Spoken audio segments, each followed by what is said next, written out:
नमस्कार दोस्तों, तो कैसे हैं आप सब। उम्मीद करता हूं अच्छे ही होंगे। तो एक बार फिर से स्वागत है आप सभी का अपने YouTube चैनल फैक्टर्स फैक्ट्री में। दोस्तों आज हम बात करने वाले हैं शूद्र के बारे में। शूद्र किसे कहते हैं, शूद्र वर्ण बनाने की क्या आवश्यकता पड़ी, शूद्र वर्ण के अधिकार क्या क्या हैं और प्राचीन समय में उनसे क्या क्या अधिकार छीन लिए गए थे। इस वीडियो में उपनिषदों के आधार पर शूद्रों की चर्चा करेंगे, मनुस्मृति के आधार पर शूद्रों की चर्चा करेंगे, याज्ञवल्क्य स्मृति के अनुसार शूद्र की चर्चा करेंगे, अर्थशास्त्र के अनुसार शूद्र की चर्चा करेंगे और मध्यकालीन उपनिषद के अनुसार शूद्र की चर्चा करेंगे। तो ये वीडियो बहुत ही इंटरेस्टिंग होने वाला है, तो लास्ट तक बने रहिएगा। तो आइए दोस्तों शुरू करते हैं। शूद्र प्राचीन भारत में हिंदू वर्ण व्यवस्था और सामाजिक व्यवस्था के 4 वर्णों में से एक है। कुछ स्रोत इसे अंग्रेजी में जाति के रूप में या वैकल्पिक रूप से एक सामाजिक वर्ग के रूप में अनुवादित करते हैं। सैद्धांतिक रूप से शूद्र कर्मचारियों की तरह एक वर्ग का गठन करते थे। शूद्र शब्द ऋग्वेद में आता है और यह मनुस्मृति, अर्थशास्त्र, धर्मशास्त्र और ज्योतिष शास्त्र जैसे अन्य हिंदू ग्रंथों में भी पाया जाता है।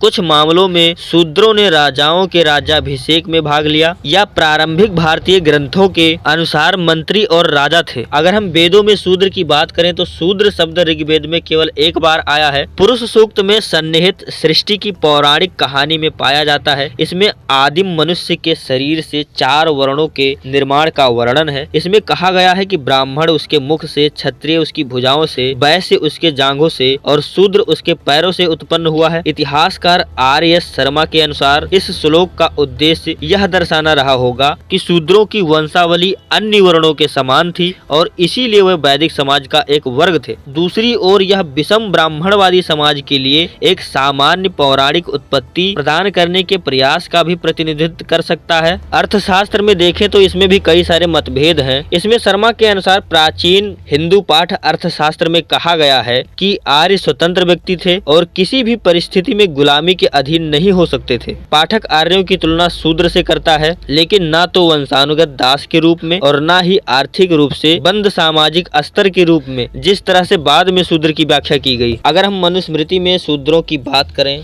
तो मनुस्मृति मुख्य रूप से ब्राह्मणों और क्षत्रियों के लिए आचार संहिता की चर्चा करती है। पाठ में शूद्रों के साथ साथ वैश्यों का भी उल्लेख है, लेकिन यह भाग इसका सबसे छोटा खंड है। मनुस्मृति के अनुभागों में वैश्यों के लिए 8 नियम और शूद्रों के लिए 2 नियम बताए गए हैं। मनु उन क्षत्रिय जनजातियों की सूची देते हैं जो पुजारियों और उनके संस्कारों की उपेक्षा के कारण शूद्रों की स्थिति में आ गए थे। ये है पुंड्रक, कोड, द्रविड़, कंबोज, यवन, शक, पारद, पहलव, चीन, किरात, दराद और खास। इसके बाद याज्ञवल्क्य स्मृति और ग्रह सूत्र में देखें तो प्रारंभिक भारतीय धर्मों पर विशेषज्ञता रखने वाले धर्म के प्रोफेसर लारी पैटन के अनुसार शूद्र के अधिकार और स्थिति प्रारंभिक भारतीय ग्रंथों में व्यापक रूप से भिन्न है। आपस्तंभ ग्रह सूत्र शूद्र छात्रों को वेद सुनने या सीखने से बाहर रखता है। याज्ञवल्क्य स्मृति में शूद्र छात्रों का उल्लेख है और महाभारत में कहा गया है कि शूद्र सहित सभी 4 वर्ण वेद सुन सकते हैं। अन्य हिंदू ग्रंथ आगे बढ़ते हैं और कहते हैं कि ब्राह्मण, क्षत्रिय, वैश्य और शूद्र शिक्षकों से ज्ञान प्राप्त कर सकते हैं और यज्ञ बलिदान भी शूद्रों द्वारा किए जा सकते हैं। शूद्रों के लिए ये अधिकार और सामाजिक गतिशीलता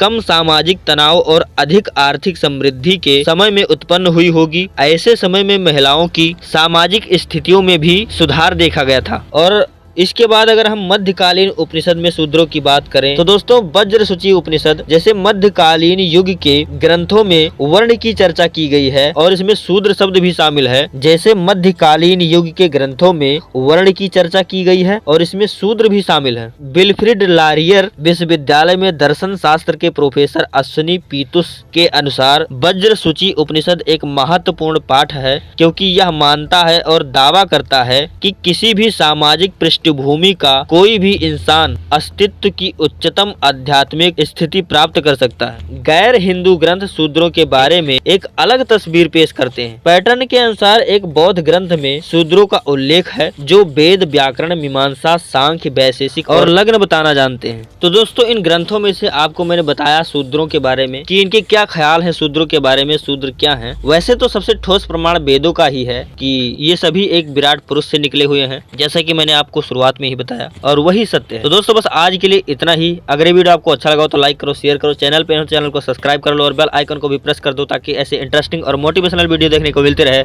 तो जय हिंद, जय भारत, बाय बाय।